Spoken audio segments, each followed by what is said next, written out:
Hi there everyone, Rob here, and you are currently looking at the latest radar coming out of Okinawa. Typhoon Sanba moving away from the island here.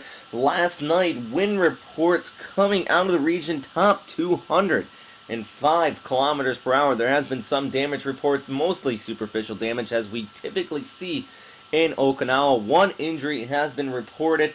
Also, with some low-lying flooding. I actually talked to James Reynolds this morning. His first comment was that was not very pleasant. The winds across this area definitely gusting up above those 205. Sustained winds I did see were nearly about 160 to 180 kilometers per hour in some regions here. So that eye wall, that core concentration here around that center of circulation is where you have been seeing these potent weather. Now, let's take a look at the imagery when it was directly over the island here, and this was at approximately 0630 Japan Standard Time, and you can see that big banding coming around the island here. A little bit of weakening towards the south. There was some dry air advection coming overhead, but all in all, anybody who did go outside and about this time, do not recommend it, but if you did, you might have seen blue sky here at about 6:30 this morning, right when the sun was coming up. But then the backside of the storm system did come through.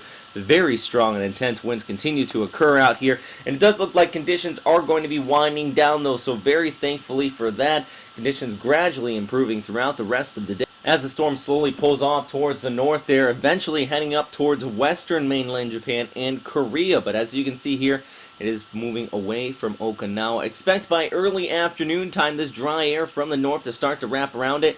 By this evening, if you are there in Okinawa or much of the southern Japanese islands, you might think to yourself, well, was there a typhoon yesterday? Mainly because it does look like weather will be rapidly improving by the late afternoon hours. Some sunny skies going to be working in. Might still be a little bit breezy out there, but nothing hailed in comparison to the absolutely windy conditions you saw last night. But now the storm system's moving off towards the north. Who is going to be affecting next? Well, let's take a look at the official track from Japan Meteorological Agency. And they currently hold this storm at 925 HPA, winds at 90, gusting up to 130 knots. So a very strong system. Actually, their definition scale is large and intensity very strong. Here it is going to be moving off there towards the north, likely going to be going towards the east of Jeju-do, just towards the west of Kyushu here through the Tsushima Strait. Busan, you might be feeling the effects of this into the right front quadrant. Now, typically when we see storms move up this way, vertical wind shear takes over and they tend to go extratropical. But I do think at this time, given the current intensity of this storm, very well it's still going to be having a concentrated eye and eye wall. You're going to be feeling the effects of this, an actual full-fledged typhoon. It's not going to be as strong as when it hit Okinawa here. Still, it'd be causing some damage across portions of extreme western Kyushu here, and definitely across portions of South Korea over towards Busan and a lot of those low-lying cities right near the coastline. And here's a track from the Joint Typhoon Warning Center, or the JTWC, and you can see it's pushing off there towards the north. They also expect this to maintain its symmetrical pattern before approaching South Korea here. And if we take a look at one of the model outlooks I have been showing the last several days, and that also concurs up with what we're seeing. And as we can see here, it is moving off towards the north there. It maintains that symmetrical field. Pressure's still down to right around 976 or 980 HPA. That's still a very strong and potent storm system. And as it blows onshore, there is definitely going to be bringing the risk of storm surge. Now, good news, the rocky coast of South Korea here and extreme western Kyushu does not have too many low-lying areas right near sea level, mostly cliff faces across this area and very rocky terrain, but still a lot of waves crashing on shore, definitely nearly 6 to 8 meters, might see even some higher than that, upwards of 10 meters right near the coastline there, so don't want to be venturing out towards the beaches at all. I know it's a long weekend here in Japan, so going into Monday, a lot of people are still going to be venturing out there around Kyushu. This is not a time to do that. Now, as we go through the next several days, Tuesday and the Wednesday, yeah, well, it does look like Sanba will decide to just basically jettison off here towards the north. Expect some rain showers in its wake, though, around Tuesday and the Wednesday across portions of central Japan. Moisture is going to be surging in from the south.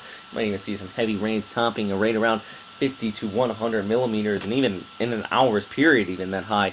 And also, while we got this up, look down towards the south. The Philippines, I have not been talking about you too much, but still, you have been seeing some very heavy rainfall.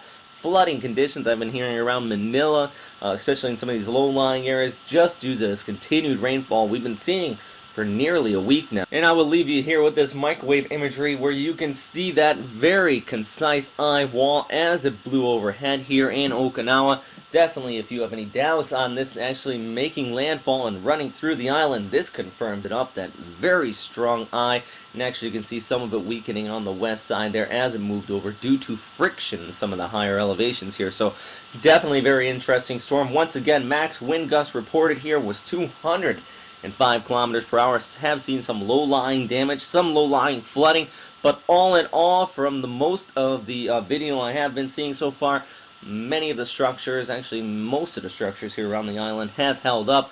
Some down trees, superficial damage for the most part. One injury, sadly, here, but I have not seen any reports of deaths, so absolutely fantastic news as far as that. A Category 3 even was a Category 4 equivalent of a hurricane making landfall on a small island with a huge population, and you don't see any reports of that, and most of the structures held up fairly good.